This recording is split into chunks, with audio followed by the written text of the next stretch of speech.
नमस्कार, स्वागत है आप सभी का एजुकेशन मंत्रा में। दोस्तों, इस वीडियो में बहुत सारी इंपॉर्टेंट इन्फॉर्मेशन पर हम लोग डिस्कशन करेंगे। केवीएस एग्जाम के बारे में एक लेटर जारी हो गया है। यूपी का बजट इस बार खास रहने वाला है। युवाओं के लिए योगी जी ने क्या कुछ बोला है, इस वीडियो में चर्चा करेंगे। 51,000 से अधिक नई प्राथमिक शिक्षक भर्ती के बारे में चर्चा होगी। जूनियर असिस्टेंट परीक्षा परिणाम जारी हो चुका है। यूपी बोर्ड परीक्षा के रिलेशन में कुछ चीज जानेंगे, लेकिन इसके पहले एक छोटी सी इन्फॉर्मेशन बात करेंगे केवीएस पीआरटी 2023 की बेस्ट बुक के बारे में, जो चच्चू पब्लिकेशन की है। दोस्तों, इस पुस्तक की खास बात यह है कि यह नवीनतम पाठ्यक्रम पर आधारित है और इसमें टू द पॉइंट फैक्ट्स को दिया गया है। सारे सब्जेक्ट्स को कवर किया गया है। 2000 से अधिक बहुविकल्पीय प्रश्नों को भी दर्शाया गया है। दोस्तों, अगर इस पुस्तक की और खास बात बताएं तो इसमें समसामयिकी के बहुत ही ज्यादा भरपूर फैक्ट्स दिए गए हैं और इसके बाद प्रॉपर जो प्रैक्टिस के लिए क्वेश्चंस हैं वो भी प्रोवाइड किए गए हैं। परीक्षा में संभावित प्रश्नों को यहां पर रखा गया है और साथ ही साथ ऐसे आपको हर एक सब्जेक्ट में प्रॉपर फैक्ट्स के साथ साथ प्रॉपर प्रैक्टिस के लिए क्वेश्चन उपलब्ध करवाए गए हैं।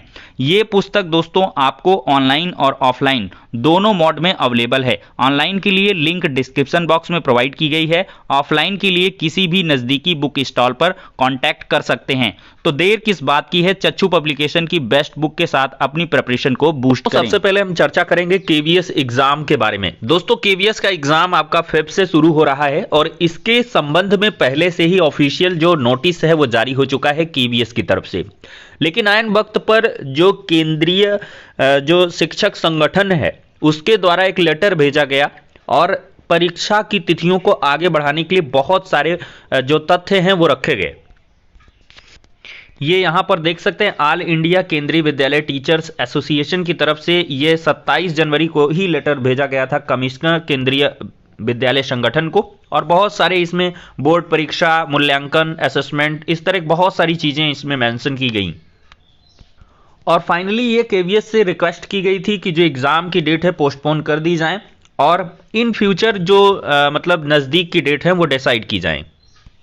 फाइनली यहां पर केंद्रीय माध्यमिक शिक्षा बोर्ड यानी कि central board of secondary education की तरफ से 27 को ही इनका रिप्लाई आ गया है और ये आयुक्त केंद्रीय विद्यालय संगठन को इन्होंने लिखा हुआ है। महोदय, इसमें कहा है कि आपके कार्यालय के पत्र संख्या ये के द्वारा आगामी परीक्षा की समय सारणी के बारे में टिप्पणी मांगी गई है कि संबंध में अवगत कराना है कि 20 तारीख को सचिव स्कूली एवं साक्षरता भारत सरकार के वर्चुअल बैठक में, जिसमें आप भी उपस्थित थी, के दौरान इस भर्ती परीक्षा को फरवरी में आयोजित करने के निर्देश दिए गए थे। इन्हीं निर्देशों के अनुसार परीक्षा आयोजित करने की समय सारणी निर्धारित की गई है। ऑनलाइन परीक्षा के लिए परीक्षा केंद्र भी बुक कर लिया गया है। अतः अब इस परीक्षा को किसी भी हालात में परिवर्तित नहीं किया जाएगा और ऐसा संभव भी नहीं है। जेके यादव की तरफ से ये निदेशक हैं केवीएस के, इन्होंने भेज दिया है। मैंने दोस्तों आपको कल की ही डेट में वीडियो में बताया था कि ये इम्पॉसिबल सा है, क्योंकि केवीएस का जो मॉक टेस्ट वगैरह होता है सेंटर्स में और इसका डिक्लेरेशन होता है वो एक बड़े पैमाने पर होता है और उसके लिए केवीएस बहुत दिनों से तैयारी भी कर रहा था। जैसे जैसे आपके फॉर्म इधर भरे जा रहे थे उधर केवीएस लगा हुआ था, तो ऐसे में पॉसिबल ही नहीं था कि ये केवीएस की एग्जाम डेट एक्सटेंड हो। तो ऐसे में दोस्तों अब आपको अपने निर्धारित एग्जाम डेट पर ही एग्जाम देना है। फर्जी अफवाहों पर ना जाएं। 15 से 20 दिन का वक्त बचा हुआ है। दिन दूनी रात चौगनी मेहनत करें। 10 से 15 घंटे, 20 घंटे पढ़ाई करें। जितनी देर तक आपका दिमाग काम करे, हैंगओवर ना हो, तब तक आप पढ़ाई करें, क्योंकि ये बहुत ही बेहतर मौका है दोस्तों। और इसमें जॉब लगने का मतलब है कि केवीएस का जो समझ लीजिए पे स्केल है, उसका डेकरम है, वो यूपी के सुपर टेट में नौकरी के बाद से बहुत अंतर है, मेजर डिफरेंस है। 10 से 15 हज़ार आपको वेतन और इसके बाद वहां का एटमॉस्फियर, उस सब में बहुत सारी चीजें आपको चेंज होती हुई नजर आएंगी जो आपको आगे चल के समझ में आएंगी। तो इस वजह से आपको बहुत ही फोकस्ड यहां पर पढ़ाई करनी है। और जिन्होंने बीएड कर रखा है तो उसके लिए तो मेरे दोस्त बहुत ही सुनहरा मौका है। टीजीटी पीजीटी की जो वैकेंसीज हैं इनमें तो 78 से 80 हजार रुपए प्रति माह आपकी first salary, in hand salary मिलती है। तो ये बहुत ही बढ़िया है। और दोस्तों फाइनली जन आकांक्षाओं के अनुरूप होगा यूपी का बजट, योगी जी का कहना है। और 25 करोड़ लोगों की अपेक्षाओं का बजट बनाते समय ध्यान रखेगी सरकार। 2 बड़े कार्यक्रम, इन्वेस्टर्स समिट और G20 के बाद बजट आएगा।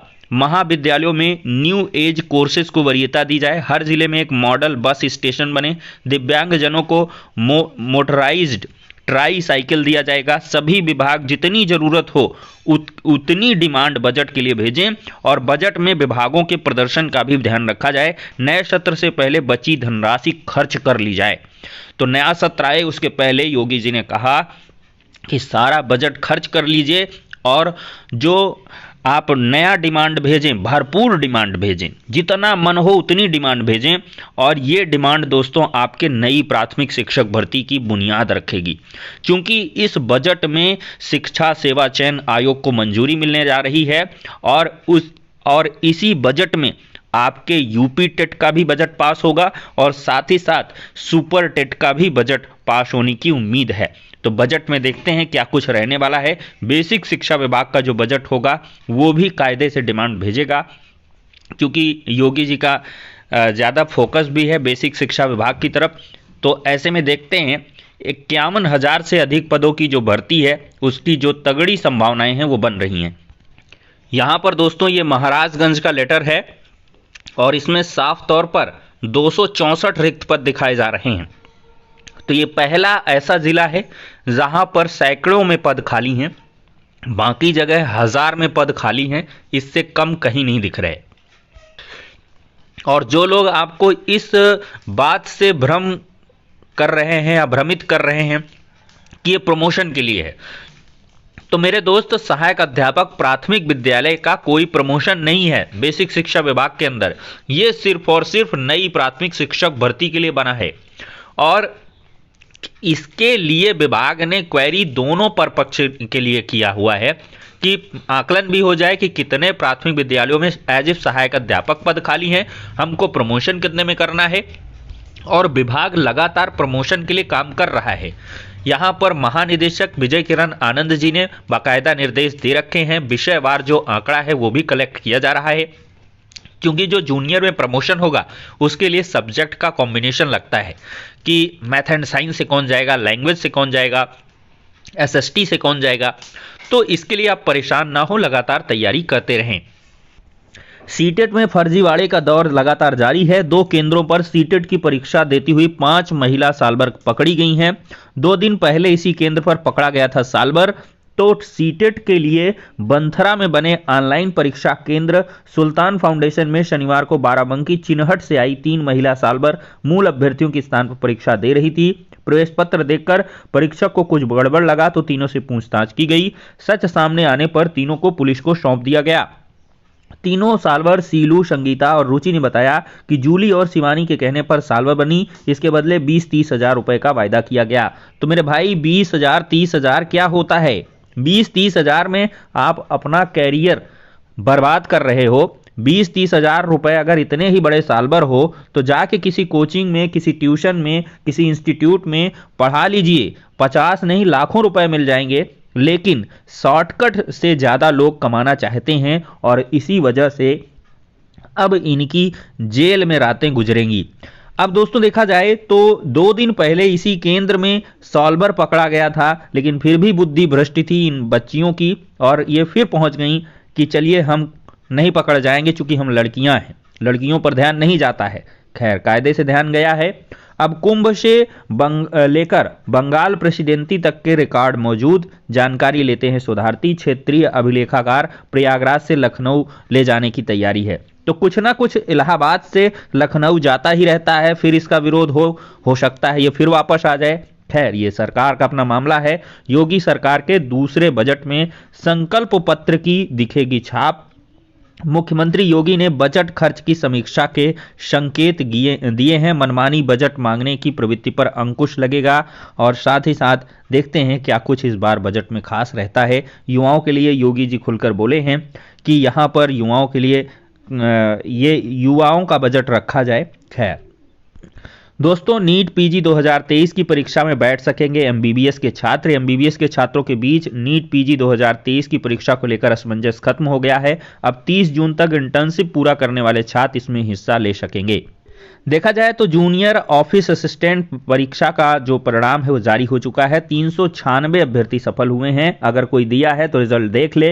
इलाहाबाद विश्वविद्यालय में गैर शैक्षणिक कर्मचारी ग्रुप सी के तहत जूनियर ऑफिस असिस्टेंट पद की लिखित परीक्षा का परिणाम जारी कर दिया गया। इसमें 396 अभ्यर्थियों को स्किल टेस्ट के लिए सफल घोषित किया गया है। सिपाही भर्ती परीक्षा की डगर आसान नहीं है और यहाँ पर जो परीक्षा कराने के लिए कंपनियां हैं वो तैयार नहीं हो रही हैं। बोर्ड परीक्षा सिर पर है लेकिन बच्चे किताब छोड़ मोबाइल पर गड़ाए हुए हैं आंखें। मनोविज्ञानशाला के हेल्पलाइन नंबर पर फोन पर कर छात्र मांग रहे सुझाव। तो कुल मिलाकर 15 फरवरी से सीबीएसई तो 16 से यूपी बोर्ड की परीक्षाएं शुरू हैं।